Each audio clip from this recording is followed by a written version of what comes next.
우주 개발 분야의 후발주자인 우리나라는 그동안 확보한 우주 기술을 실용화하는 차세대 산업으로 육성하는 그런 시점에 놓여 있죠. 이제 정부가 대한민국 200대 중점 우주 기술 개발 로드맵을 확정하고 2017 우주 개발 시행 계획을 수립했는데요. 우리 우주 개발의 장기적 비전과 전략, 한국항공대 항공우주기계공학부 장영근 교수와 얘기 나눠보도록 하겠습니다. 안녕하십니까? 네, 안녕하세요. 네. 자, 우리 나로 때문에 이제 우주 개발에 대한 국민들의 기대가 많이 높은데요. 우리 우주 개발 기술 수준 어디만큼 지금 와 있습니까? 네, 우주 개발이라고 그러면은 작게는 좁은 범위로는 우리가 흔히 우주 영역을 탐사하는 데 필요한 인공위성이나 그다음에 발사체, 로켓 이런 개발 기술 수준을 의미하는 거군요. 크게는 이제 거기에 실제로 이런 위성을 개발을 해서 활용을 하는 활용 기술이라든가, 그리고 또 실제 이러한 인공위성 또는 발사체와의 교신이나 그 정보를 교환하는 그런 지상이나 수신 장비 기술 이런 것들을 포함합니다. 그래서 우리가 일반적으로 얘기할 수 있는 우주 개발 기술이라는 거는 이제 인공위성과 발사체 그리고 로켓 개발 기술을 얘기하는데요. 국내에서 사실은 위성은 벌써 개발한 지가 20년이 넘었습니다. 그래서 특히 다목적 실용위성이라는 위성은 시리즈로 현재 5기를 개발을 해서 이미 이전에 초기에 개발해서 운영했던 거는 벌써 수명이 다 됐고요. 현재도 이제 다목적 실용위성 6호하고 7호를 지금 개발 중에 있고요. 그리고 이제 최근에 뒤늦게 개발하는 것이 이제 한국형 발사체입니다. 이 한국형 발사체는 먼저 나로 개발의 후속 프로그램으로 저희가 개발을 하고 있는데요. 나로는 그 당시에 일단 그 대형 엔진을 로켓을 러시아로부터 들여와서 했던 거고요. 그래서 이번에는 우리가 독자적인 기술로 1, 2, 3단을 개발하는 절차를 밟고 있습니다.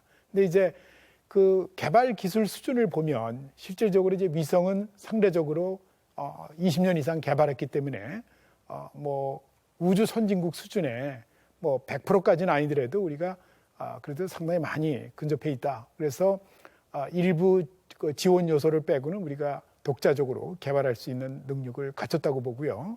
다만 이제 한국형 발사체는 일부 어려운 기술들이 있습니다. 그래서 현재도 그러한 기술 수준을 계속해서 올려가면서 개발 중에 있고요. 그러다 보니까 우리 발사체, 로켓 엔진 특히 개발 수준은 아마도 선진국의 한 60%에서 70% 정도 수준이 되지 않나 이렇게 생각합니다.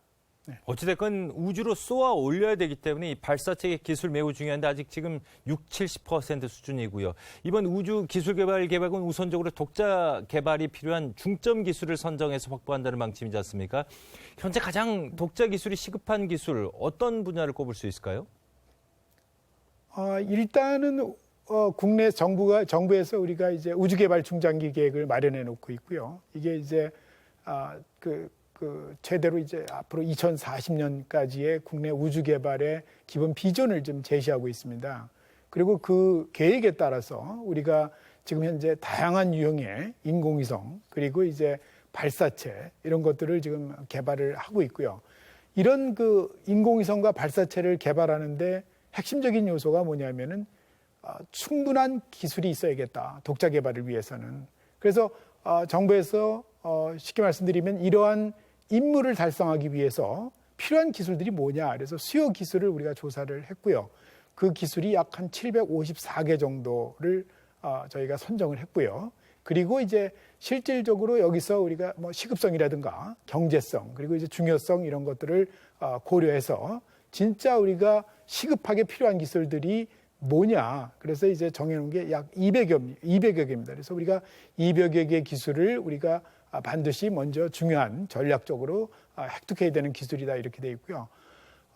총체적으로 보면은 그 중에 이제 인공위성 분야에서 한 75개, 그리고 이제 발사체 분야가 한 100여 개, 그리고 이제 우주 관측 탐사 분야가 한 25개 정도 됩니다. 이 얘기는 우리가 이제 발사체 분야를 우리가 굉장히 많은 돈을 지금 투자하고 있습니다. 그래서 이 발사체를 성공적으로 개발하기 위해서는 반드시 굉장히 많은 기술들을 우리가 추가적으로 확보를 해야 된다. 이런 의미가 되는 거죠. 그러니까 말씀하셨던 것처럼 이제 발사체, 로켓 분야에만 가장 많은 그 시급한 분야가 로켓 분야가 한 100개 정도 되지 않습니까? 나로 이후에 이제 네네네. 한국형 발사체 개발이 이어지고 있고 내년에 이제 우리가 시험 발사도 눈앞에 두고 있습니다. 우리 우주 발사체 개발이 시급한 이유, 그리고 또 지금 잘 진행되고 있는지 궁금합니다.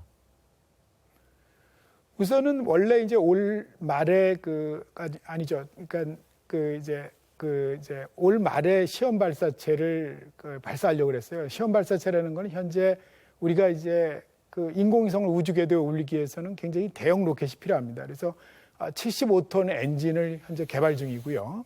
그걸 4개를 합한 게 약 한 300톤 정도의 추력을 내는 1단 엔진이 되는 겁니다. 그래서 우리가 그걸 이제 전문 용어로 이제 엔진을 클러스터링 한다고 그러는데 그것이 이제 1단 엔진이 되는 거고요. 그리고 75톤 엔진 하나가 2단이 되는 겁니다. 그리고 3단에 이제 7톤 엔진을 넣어서 그래서 우리가 대략 한 500에서 한 700km 고도에 1,500kg의 위성을 올려놓겠다라는 게 그 한국형 발사체의 지금 추진 목표라고 보시면 되겠고요. 저희가 이제 이러한 그 발사체 기술이 실질적으로 우리가 우주 개발을 또는 우주 기술을 독립하는데 가장 핵심적입니다. 왜냐하면은 우리가 우주를 가기 위해서는 인공위성만 있어가지고는 실질적으로 갈 수 있는 어떻게 보면 도구가 없는 거 아닙니까? 그러다 보니까 이제 발사체를 통해서 우리가 실질적으로 이런 그 운송 수단을 개발하는 거죠. 네. 자, 이제 말씀하셨던 것처럼 이제 그 한국형 발사체를 개발합니다. 그러니까 러시아도 처음 달에 갔지 않습니까? 그리고 이제 미국도 바로 이어서 달에 갔고 그러면서 전 세계가 우주 개발 사업에 박차를 가하고 있는데 이 달 탐사 사업 좀 기대가 컸었는데 좀 늦어지는 모양이더라고요. 우리 달 탐사 왜 중요한지 좀 말씀해 주시죠.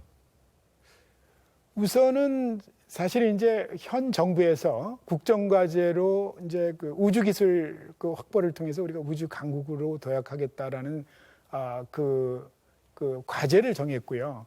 거기서 핵심적인 요소가 뭐냐면 실질적으로 2020년까지 우리가 달 궤도선 그리고 달 착륙선 우리가 통합해서 이제 우리가 어떻게 보면 이제 궤도선이라는 거는 달 주위에 궤도에 가서 뭐 영상을 촬영한다든가 달을 살펴보고 오는 그 위성체가 되는 거고요.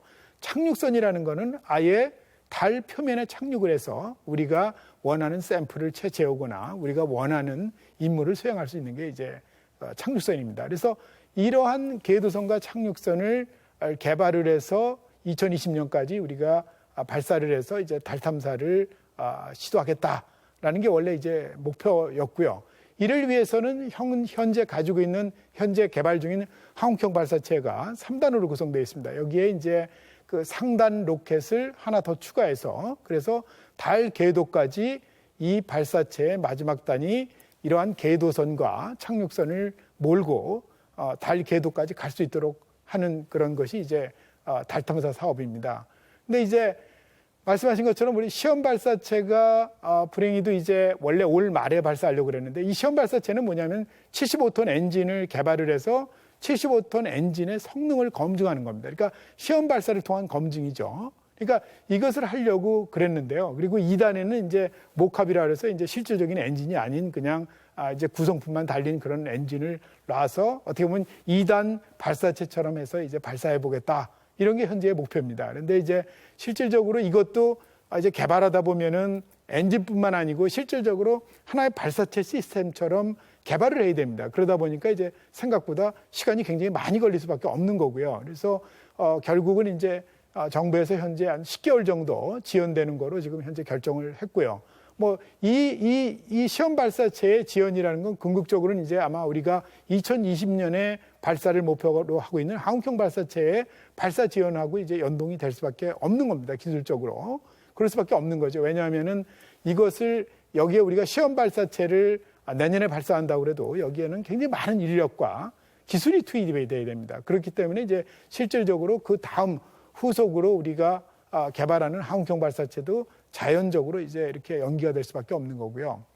사실 많은 분들이 이제 달 탐사를 왜 하느냐, 그 많은 돈을 들여서 이런 얘기를 많이 합니다. 근데 이제 달 탐사라는 것이 우리가 이제 세계적으로도 우리가 미국이나 러시아, 중국, 일본, 인도 그리고 뭐 2003년에 그 유럽이 스마트라는 조그만 달 탐사선을 발사했습니다. 그래서 세계적으로 우리가 이런 그 우주 기술을 갖추지 못하면 달 탐사하는 것이 현실적으로 거의 불가능에 가깝다. 그래서 이제 많은 국가들이 우주 그 달 탐사하는 이유 중에 하나가 이제 어떤 국가의 위상 제고를 목표로 하고요. 그다음에 또 중요한 게 이제 달에는 우리가 지구상에서 갖지 못한 자원을 굉장히 많이 가지고 있습니다. 그러다 보니까 이제 훗날 우리가 이제 달의 자원을 선점하는 것도 큰 의미가 있다. 먼저 가서 도달해서 먼저 그걸 선점을 한 사람들이 독점을 할 수 있다라는 게 지금 현재 우려사항이죠. 그래서 우리도 그만큼 이제 경제적으로 먹고 살만하니까 우리도 이제 그런 나라들과 우주 기술을 우리가 한번 이렇게 키워서 경쟁을 해보자 하는 그런 게 있는 거죠. 네. 자, 하루빨리 좀 우리나라도 빨리 달 탐사를 했으면 좋겠고 좀 성큼 다가왔으면 좋겠다는 생각이 드는데, 자, 인공위성 얘기를 해보죠. 우리나라 인공위성 개발 수준은 뭐 세계적인 수준, 한 20년 전부터 이렇게 개발을 하고 있는데, 우리도 세계적인 수준이지만 인도 같은 경우는 최근에 뭐 발사차 하나로 수백 개의 인공위성을 띄워 올리는데 성공하기도 했지 않습니까? 앞으로 우리가 진행될 인공위성 개발 어떤 것들이 있을까요? 현재는 이제 국내에서 20년 전부터 우리가 개발을 했던 것이 이제 다목적 실험위성, 속칭 이제 아리랑 위성이라고 그러는데요. 이 목적은 원래 이제 대부분 다 지구를 관측하는 카메라를 실어서 영상을 촬영하는 겁니다. 그래서 현재 다목적 1호, 2호, 3호, 3회 2호, 5호, 6호, 7호까지 지금 현재 개발 중이고요. 그러다 보니까 그 중에 이제 5호까지는 그 실질적으로 현재 그 일부 앞에 그 발사했던 건 이미 수명이 끝났고요. 지금 현재로는 이제 2호, 3호, 3회 2호, 5호 이런 식으로 우리가 운영을 하고 있습니다. 그래서 이런 위성들이 대부분 다 이제 국가적 목적을 위해서 지금 현재 사용을 하고 있고요. 이 외에도 우리가 이제 다목적 실험 위성이 이렇게 어떤 안보 차원에서 우리가 사용을 하고 있는데요. 그러다 보니까 이것이 이제 실질적으로 이 수출 산업화를 한다든가 또는 우리가 국내 산업을 육성할 수 있는 계기를 충분히 마련하지 못했다. 그래서 이제 정부에서 이제 새롭게 우리가 이제 차세대 중형위성이라 해서 한 500kg급의 위성을 만들어서 일단은 표준 플랫폼을 만들어서 실제 위성이라는 건 이제 플랫폼이 있고 거기서 여러 가지 뭐 전력이라든가 모든 시스템을 공급을 해주고요. 그리고 이제 임무를 하는 탑재 장비들이 있습니다. 그래서 탑재 장비만 교체를 하면은 바로 저비용으로 단시간 내에 개발할 수 있는 위성을 개발하자 하는 게 지금 차세대 중형위성입니다. 그래서 현재는 원래 이제 12기를 개발하는 것을 그 이제 목표로 했었는데요. 현재로는 이제 1호하고 2호 2기만 개발하고 있습니다. 그래서 1호, 2호는 지금 정부에서 교통부에서 지구 관측이라든가 또는 지리정보 활용 이런 걸 위해서 사용하는 걸로 그렇게 목표가 되어 있습니다. 네. 자, 우리가 우주 강국들 미국만 놓고 보더라도 가장 부러운 부분 중에 하나가 민간 기업이 좀 활발하게 참여해서 우주 기술의 다양한 성과를 이뤄내는 건데 우리 우주 개발 사업에 민간 사업체 참여 어느 정도인지 궁금하고요. 이와 관련해서 산업체 참여를 유도할 수 있는 방안은 없을까요? 사실은 이제 우주 기술이라는 것이 민간이 참여를 해서 돈을 버는 게 쉽지 않은 분야 중에 하나입니다. 이게 왜 그러냐면은 예를 들면 우리가 뭐 휴대폰이라든가 이런 가전이라든가 이런 것들은 조금만 우리가 어느 정도만 기술만 확보가 되면 언제든지 수출할 수 있고 또 누구나 쓸 수 있는 거니까요. 개개인이. 그렇지만 실제적으로 뭐 인공위성이나 로켓 발사체를 개인이 쓸 수는 없는 거고요. 대부분 다 이제 국가나 특정 목적에 의해서 상용화는 가능은 하지만 굉장히 어려운 거죠. 그러다 보니까 이런 인공위성이나 로켓 기술을 가지고 산업화를 해서 돈을 번다는 게 상당히 어렵다. 그래서 이제 미국과 유럽도 이미 60년대, 70년대에는 굉장히 많은 우주 산업체가 있었지만 현재는 대부분 다 이제 이런 그 통합 또는 머지를 통해서 아주 극소수만 남아 있습니다. 그래서 주로 이제 이런 우주 기술 개발이 이제 산업화에는 상당히 제한이 따르는 건 사실이다. 다만 이러한 우주 기술들이 다른 여타 산업에 굉장히 많은 파급 효과를 가져오기 때문에 우주 기술 개발은 굉장히 중요하다. 또 한 가지는 또 우주 기술은 일반적으로 얘기하는 민하고 군의 겸용 기술이다. 이렇게 보는 거죠. 그래서 실질적으로 우리가 군사용으로 사용하는 모든 위성이나 로켓들이 결국은 민에서 사용하는 위성과 로켓과 큰 차이가 없다는 거죠. 그래서 우리가 예를 들면 뭐 지금 북한이 뭐 발사체를 예를 들면 광명성호 또는 은하 3호를 쏜다 그러면은 우리가 이제 미사일 기술을 좀 더 이제 고도화시키는구나 이렇게 판단하는 것처럼 민군 경영 기술의 특성이 있다. 그래서 사실은 이제 그런 한계가 있고요. 다만 일부 국내에서도 예를 들면은 이제 옛날에 인공위성 연구센터라는 곳에서 그 파생된 작은 벤처 기업이 있습니다. 여기서 해외에 주로 저가의 소형 위성을 판매를 해서 그래서 이제 수출 산업화를 한 게 있고요. 그래서 현재도 뭐 그 부분에서 상당히 두각을 나타내는 것으로 알고 있습니다. 네. 자, 말씀하셨던 것처럼 우주 개발을 통해서 우리 그 군사 기술도 그만큼 같이 이제 동반 상승하는 부분도 있고, 그리고 우리가 뭐 슈퍼컴퓨터도 마찬가지고 우주 개발을 통해서, 그리고 뭐 내비게이션, 우리가 일상에 쓰는 내비게이션도 다 우주에서 먼저 쓰였던 거지 않습니까? 그리고 뭐 즉석 식품이라든지 물 없는 샴푸 이런 것들 다 우주 개발을 한 후에 이제 제품화된 것들인데, 우리 이 우주 개발의 우주 제품 개발이나 수출에 있어서 우리 수준은 어느 정도 됩니까? 사실은 아까 말씀드렸듯이 우리가 이제 다목적 실용위성이라는 위성을 개발하지 않았습니까? 근데 이제 다목적 실용위성이 국내에서 1995년에 미국의 TRW라는 회사로부터 기술 이전을 받아서 개발을 했습니다. 그 당시에. 그런데 이제 그때 TRW라는 회사가 사실은 이제 우주 그 부분을 문을 닫아야 되는 상황이었고요. 이게 경제성이 안 되고 그러다 보니까 원래 이제 그 회사 자체는 도청 위성을 전문적으로 만드는 회사였고요. 그래서 우리가 대부분 다 이제 기술을 받아서 이제 사실을 상용화하려고 굉장히 애를 썼습니다. 그런데 실질적으로 이 TRW가 개발한 위성이라는 기술들이 대부분 다 이제 굉장히 올드 패러다임의 기술이다 보니까 사실은 이게 경제성이 굉장히 낮은 거죠. 그렇지만 이제 기술력은 상당히 높았다고 보시면 되고요. 그러다 보니까 이걸 가지고 우리가 실질적으로 20년 동안 다목적 실용위성을 개발했지만은 실질적으로 이런 수출 산업화하거나 이런 측면에서는 상당히 한계가 있었다. 그래서 아까 말씀드렸듯이 결국은 이제 차세대 중형위성이라는 것을 개발을 해서 이거를 표준 플랫폼을 개발을 해서 우리가 국제 경쟁력을 획득하고, 국제 경쟁력을 획득한다는 건 뭐 국책연구소가 획득하는 건 아니고요. 결국은 이제 산업체를 양성하고 육성을 해서 이 산업체가 경쟁력을 가져서 결국은 위성을 이제 팔아먹을 수 있는 그런 체계를 구축해야겠다. 그래서 현재 정부에서 이제 굉장히 차세대 중형 위성에 대해서 이 부분에 대해서 이제 재원을 투입하고 이걸 가지고 우리가 이제 산업화를 하는 그런 방향을 굉장히 많이 생각을 하고 있습니다. 네.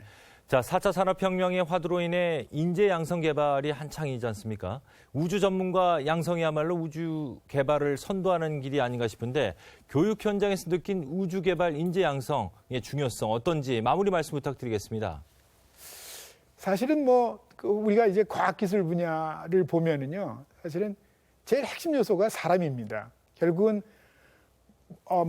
과학기술을 연구를 하든 개발을 하든 다 사람이 하는 겁니다. 그러니까 이제 사실은 좋은 사람을 우리가 육성을 해야 결국은 이제 산업 측면에서 이 파급 효과를 누릴 수 있는데요.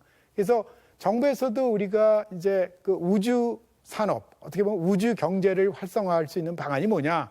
결국 이제 인력 양성이 필요하다. 왜냐하면 그동안 사실은 우리의 우주 개발 사업이라는 거는 이제 국책연구소가 대부분 다 중심이 돼서 해왔어요. 그러다 보니까 이것이 이제 풀이 제한돼 있고 그렇게 확장이 안 되고 있었습니다. 그래서 정부에서 이제 결국은 이제 이런 인력 양성을 통해서 이렇게 산업적 인력도 양성하고 이런 차원에서 우리가 점차적으로 이제 우주 경제를 좀 활성화하자 이런 계획을 세웠던 거예요. 그래서 현재로는 정부에서 우주 기초연구 사업이라고 그래서 굉장히 많은 돈을 대학에도 투자를 하고 있습니다. 그런데 이제 사실은 문제 중에 하나가 이제 대학에서 정부에서 원하는 대로의 어떤 교육을 통해서 또는 연구개발을 통해서 전문가를 양성해서 사실 내보내야 되는데, 어떤 차원에서 보면 이제 대학에서 양성하는 그 기초기술을 연구에 의한 결과와 그리고 실제 산업체나 연구소에서 원하는 그런 전문가의 사이에는 약간의 갭이 있는 것 같습니다. 그러다 보니까 이제 아무래도 이제 그런 그 완벽한 그런 이제 그 매칭이 되지 않는 것 같고요. 다만 이제 이런 부분들은 현재 우리가 이제 대부분 다 시행착오를 겪는 초기 단계이기 때문에 궁극적으로는 우리가 이제 우주 기술 발전을 통해서 이런 부분도 이제 아주 자동적으로 순환이 될 수 있는 그런 우주 인력 양성 체계가 구축될 것으로 그렇게 생각합니다. 네.